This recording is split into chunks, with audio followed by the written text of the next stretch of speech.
Hello dear student, welcome back. इस video में आपको पढ़ाने वाला हूं सातवाहन वंश का इतिहास भाग दूसरा। पहला भाग मैं ऑलरेडी आपको पढ़ा चुका हूं। अगर आपने नहीं देखा है तो सबसे पहले जाइए आप उस वीडियो को देखिए, इसके बाद आप इस वीडियो को देखें।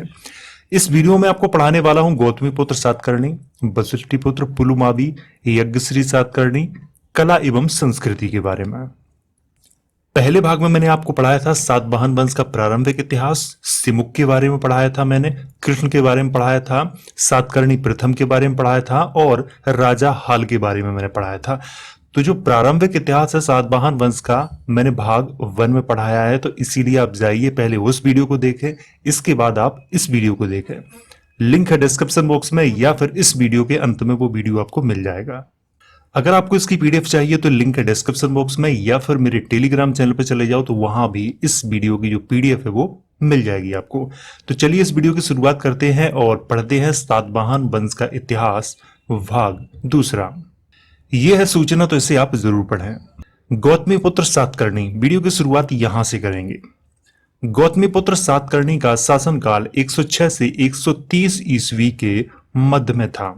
देखिए मैं आपको यहां पर बता दूं, सातवाहन वंश में जितने भी राजा हुए उनके शासन काल को आप इग्नोर करें, क्योंकि जितने इतिहासकारों को आप पढ़ेंगे उतने इतिहासकार इनका अलग अलग शासन काल बताते हैं। तो इसलिए यहां पर मैं निश्चित तौर पर नहीं कह सकता कि 106 से 130 ईस्वी के मध्य में ही गौतमीपुत्र सातकर्णी का शासनकाल था, क्योंकि मैंने बहुत सारी किताबें पढ़ी तो उन सभी किताबों में मुझे ये शासनकाल अलग अलग लिखा हुआ मिला है, तो इसीलिए मैं यहाँ पे कह रहा हूं। गौतमीपुत्र सातकर्णी ने शक राजा नहपान को पराजित करके मार डाला था। गौतमीपुत्र सातकर्णी ने महाराज, राजराज और स्वामी जैसी उपाधियां धारण की थीं।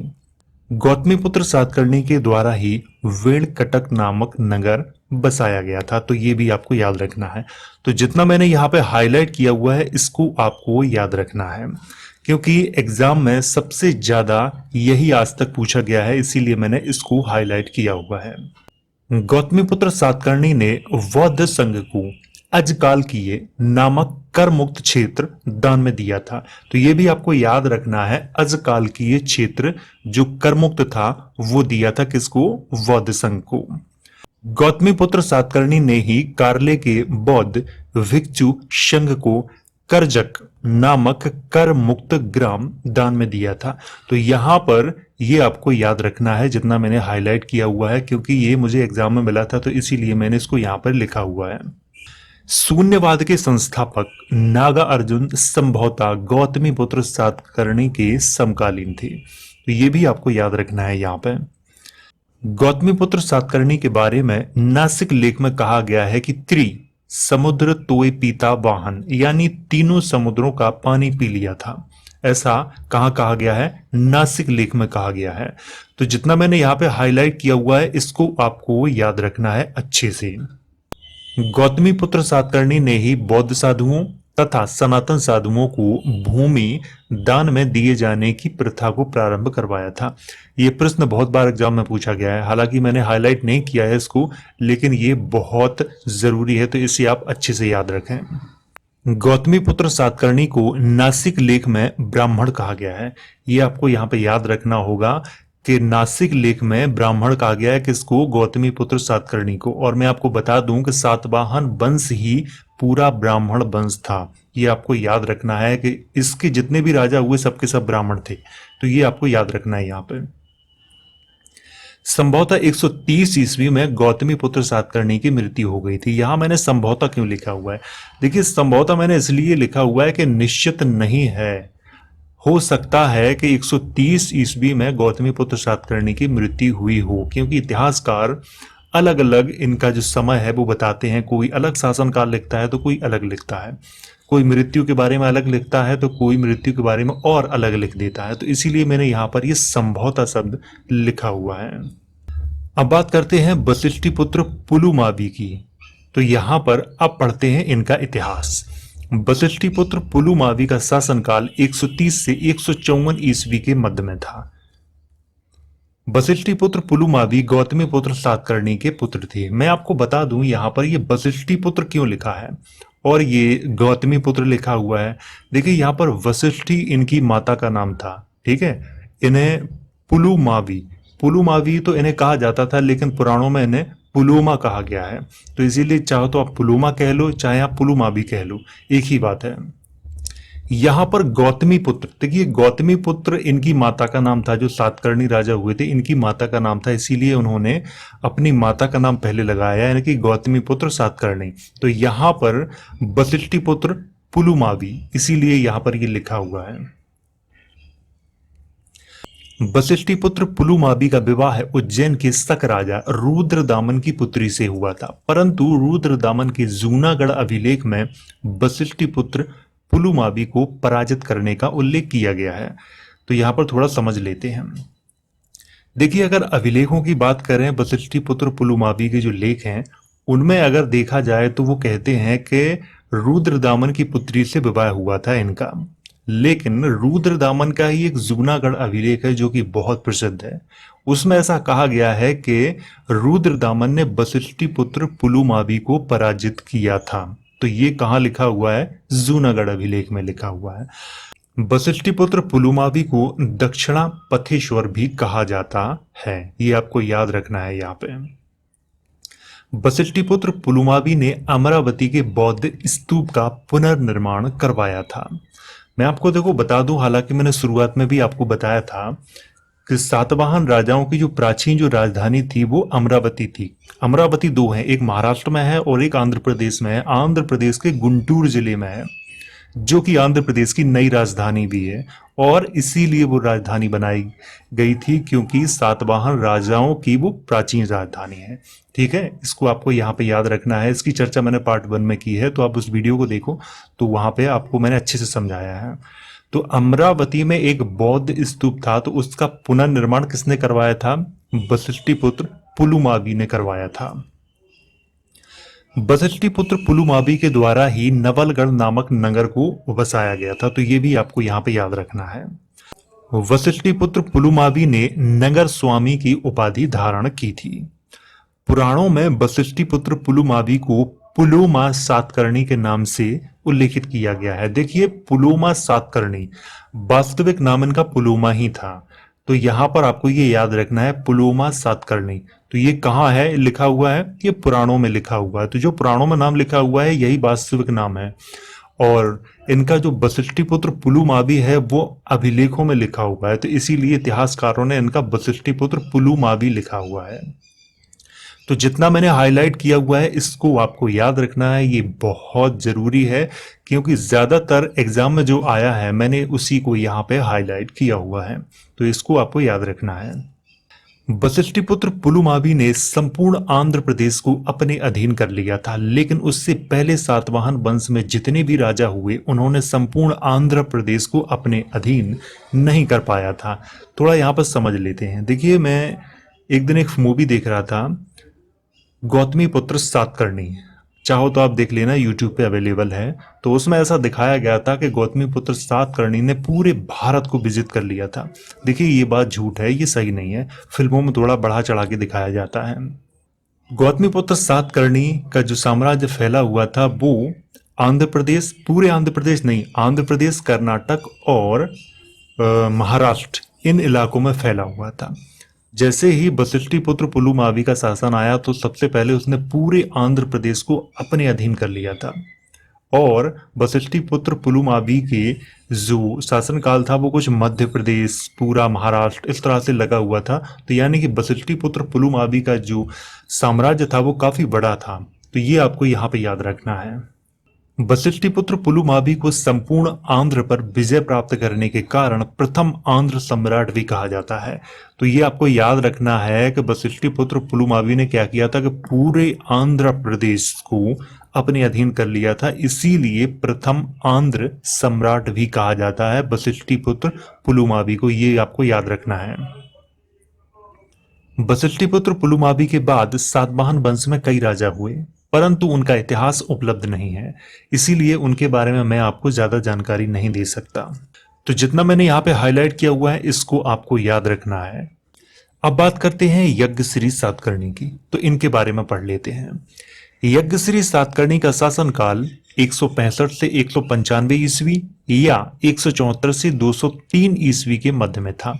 तो यहाँ पर मैंने दो शासनकाल क्यों लिखे हुए हैं? जैसा कि मैं शुरुआत में ही बोल चुका हूं आपसे कि सातवाहन वंश के राजाओं का शासनकाल बहुत अलग अलग है। कोई इतिहासकार कुछ लिखता है तो कोई इतिहासकार कुछ लिखता है, तो इसीलिए इनके शासनकाल के बारे में सही से जानकारी किसी भी इतिहासकार के पास नहीं है।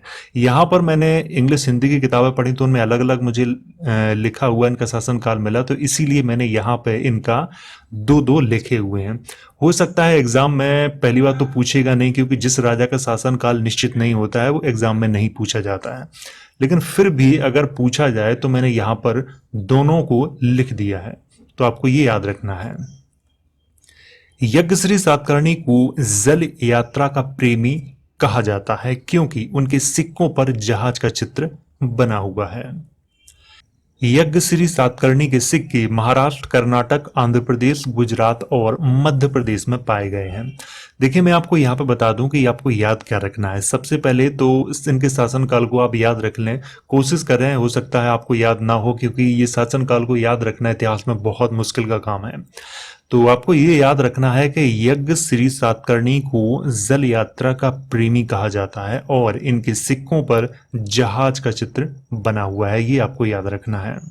और इनके सिक्के कहाँ कहाँ पाए गए हैं? महाराष्ट्र, कर्नाटक, आंध्र प्रदेश, गुजरात, मध्य प्रदेश तक इनके सिक्के पाए गए हैं यज्ञश्री सातकर्णी के। यज्ञश्री सातकर्णी के शासनकाल से ही सातवाहन वंश का पतन होना प्रारंभ हो गया था। तो देखो, आपको ये याद रखना है कि यज्ञश्री सातकर्णी सातवाहन वंश के ऐसे राजा थे कि इनके ही शासनकाल के बाद सातवाहन वंश का इतिहास नहीं मिलता है, तो इसीलिए यहाँ पे ये आपको याद रखना होगा। यज्ञश्री सातकर्णी के बाद सातवाहन राजाओं का इतिहास उपलब्ध नहीं है, इसीलिए कुछ इतिहासकारों ने यज्ञश्री सातकर्णी को ही सातवाहन वंश का अंतिम राजा माना है, परंतु यह पूर्णतः सत्य नहीं है। देखिए, ये बात मैं भी कह रहा हूं, ज्यादातर इतिहासकार इस मत का समर्थन करते हैं। वो कहते हैं कि जो सातकर्णी थे, यज्ञश्री सातकर्णी, तो वो अंतिम राजा थे सातवाहन वंश के, लेकिन इसको ज्यादातर इतिहासकार नकारते हैं। लेकिन कुछ इतिहासकार इसका समर्थन करते हैं, क्योंकि वो मानते हैं कि यज्ञश्री सातकर्णी के बाद इनका इतिहास मिलता नहीं है सातवाहन राजाओं का, इसीलिए वो अंतिम राजा मानते हैं। लेकिन काफी अगर आप गहन अध्ययन करेंगे इनके लेखों का, सातवाहन वंश के जो राजा हुए इनके लेखों का, तो उसमें ये दर्शाया गया है कि यज्ञश्री सातकर्णी के बाद भी कई राजा हुए, लेकिन वो फेमस राजा नहीं हुए और उनका छोटा सा ही साम्राज्य रह गया था। सातवाहन वंश के बाद वाकाटक वंश का उदय हुआ था, तो ये आपको याद रखना है। यहाँ पर वाकाटक वंश का उदय कब हुआ था? सातवाहन वंश के बाद वाकाटक वंश का उदय हुआ था। अगले वीडियो में आपको वाकाटक वंश के ही बारे में पढ़ाऊंगा, तो यहाँ पर ये आपको याद रखना है। जितना मैंने हाईलाइट किया हुआ है इसको आपको याद रखना है। मैं आपको यहाँ पे बता दूं कि यज्ञश्री सातकर्णी, देखो यज्ञश्री इनकी माता का नाम था, यहाँ पर ये आपको याद रखना होगा। जैसे गौतमी पुत्र, वशिष्ठी पुत्र, तो ये गौतमी, वशिष्ठी, यज्ञश्री, ये इनके माताओं के नाम हैं। और ये सातकर्णी जो लिखा हुआ है ना, तो सातकर्णी इनकी उपाधि होती थी। इनके वास्तविक नाम क्या थे इन राजाओं के, वो ना तो पुराणों में आपको मिलेंगे और ना ही इनके लेखों में इनके वास्तविक नाम की चर्चा की गई है। तो इसलिए कोई भी इतिहासकार ने इनके वास्तविक नाम को नहीं लिखा हुआ है। इनका जो नाम लेखों में मिला हुआ है वही नाम इतिहासकारों ने लिखा हुआ है। अब बात करते हैं सातवाहन वंश की संस्कृति की, जो कि बहुत ही महत्वपूर्ण है और एग्जाम में अक्सर यही पूछी जाती है। सातवाहन वंश के राजा बौद्ध और सनातन दोनों धर्मों की अनुयायी हुए। उन्होंने दोनों धर्मों को अपना संरक्षण प्रदान किया। देखिए, ये आपको याद रखना होगा, यहाँ पर बौद्ध धर्म और सनातन धर्म दोनों धर्मों के अनुयायी हुए सातवाहन वंश के राजा। और सातवाहन वंश की जो प्राचीन राजधानी थी वो कहाँ थी? अमरावती में। आंध्र प्रदेश के गुंटूर जिले में अमरावती नामक स्थान है, तो वहां पे इनकी राजधानी थी, जो प्राचीन राजधानी सातवाहन राजाओं की। तो उस समय वो बौद्ध धर्म यानी कि महायान शाखा का सबसे प्रसिद्ध केंद्र था अमरावती, तो ये आपको याद रखना है। कार्ले का चैत्य, अजंता की गुफाएं अमरावती कला का निर्माण और एलोरा की गुफाओं का निर्माण सातवाहन राजाओं के शासन काल में ही हुआ था। तो ये भी आपको याद रखना है, यहां पर मैंने हाईलाइट कर दिया है इसीलिए इसको। सातवाहन राजाओं की राजकीय भाषाएं प्राकृत, संस्कृत, तमिल और तेलुगु थी। हालांकि इसकी चर्चा मैं अपने भाग 1 वाले वीडियो में कर चुका हूं, अगर आपने देखा है तो आपको याद होगा। सातवाहन वंश के समय में समाज 4 वर्णों में विभाजित था। पहला महाभोज, महारथी, सेनापति। दूसरा अमात्य, सौदागर, श्रेष्ठन। तीसरा वैद्य, लेखक, स्वर्णकार। चौथा कृषक, माली, बढ़ई, लोहार।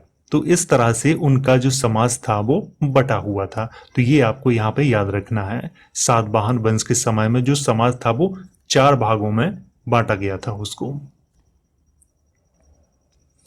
सातवाहन काल में स्त्रियों को सम्मान और आदर प्रदान किया जाता था। ये बात तो बिल्कुल सही है, क्योंकि जितने भी सातवाहन राजा हुए उन्होंने अपने नाम से पहले अपनी माता का नाम लगाया।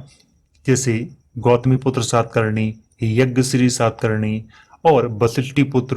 तो इस तरह से जो नाम उन्होंने लगाया है, तो इससे ये जाहिर होता है कि उस समय स्त्रियों का सम्मान और आदर बहुत किया जाता था। हालांकि जो सातवाहन वंश में जो प्रारंभिक राजा हुए, जैसे सिमुक हुए, कृष्ण हुए, राजा हाल हुए, तो इन्होंने अपनी माताओं का नाम नहीं लगाया है। लेकिन हाल के बाद जो राजा हुए उन्होंने अपने नाम से पहले अपनी माताओं का नाम लगाया है। तो ये आपको यहाँ पे याद रखना है, जितना मैंने हाईलाइट किया हुआ है इसको आपको याद रखना है। सातवाहन काल में प्रमुख व्यवसाय कृषि तथा पशुपालन था। ये भी आपको याद रखना है यहाँ पे। सातवाहन काल के तांबे चांदी के सिक्कों को कांसरपण तथा सोने के सिक्कों को सुवर्ण कहा जाता था। देखो आपको यहाँ पे याद रखना है कि जो तांबे और जो चांदी के जो सिक्के होते थे उनको क्या कहा जाता था, कांसरपण। उस सोने के सिक्कों को सुवर्ण कहा जाता था, सुवर्ण। ये आपको याद रखना है। सातवाहन राजा ब्राह्मण राजा थे, क्योंकि गौतमीपुत्र सातकर्णी के नासिक लेख में उन्हें ब्राह्मण कहा गया है। देखो ये बात मैं आपको शुरुआत में ही बोल चुका हूं कि सातवाहन वंश पूरा ब्राह्मण वंश था और इसके सभी राजा ब्राह्मण थे। ये बात मैं शुरुआत में ही बोल चुका हूं। सातवाहन काल में बौद्ध कला का खूब विकास हुआ। जैसा कि मैंने आपको अभी बताया था कि अमरावती बौद्ध कला का प्रसिद्ध केंद्र था। तो ये आपको यहाँ पे याद रखना है। तो जितना मैंने हाईलाइट किया हुआ है इसको आपको याद रखना है। सातवाहन काल में बौद्ध धर्म का मुख्य केंद्र आंध्र प्रदेश के गुंटूर जिले में स्थित अमरावती था, जो सातवाहन राजाओं की प्राचीन राजधानी थी। इसको मैं अभी आपको बता चुका हूं। सातवाहन काल में आंध्र प्रदेश कपास के लिए प्रसिद्ध था। देखिए यहाँ पे आपको ये याद रखना होगा कि जब सातवाहन राजाओं का राज्य था आंध्र प्रदेश में, तो उस समय आंध्र प्रदेश कपास के लिए बहुत प्रसिद्ध था। ये आपको याद रखना है यहाँ पे। तो जितना मैंने यहाँ पे हाईलाइट किया हुआ है इसको आपको याद रखना है। और अगर वीडियो एक बार समझ में ना आया हो तो आप इसे दोबारा देख सकते हैं, जितनी बार चाहे उतनी बार देख सकते हैं। और अगर आपको इसकी PDF चाहिए तो लिंक है डिस्क्रिप्शन बॉक्स में, या फिर टेलीग्राम चैनल पर चले जाओ तो टेलीग्राम चैनल पर भी आपको इसकी PDF मिल जाएगी। तो वहां से आप उसे डाउनलोड कर सकते हो। तो वीडियो अगर अच्छा लगा हो तो लाइक करो, शेयर करो। अगर आपका कोई सवाल है तो कमेंट करके आप मुझसे पूछ सकते हो।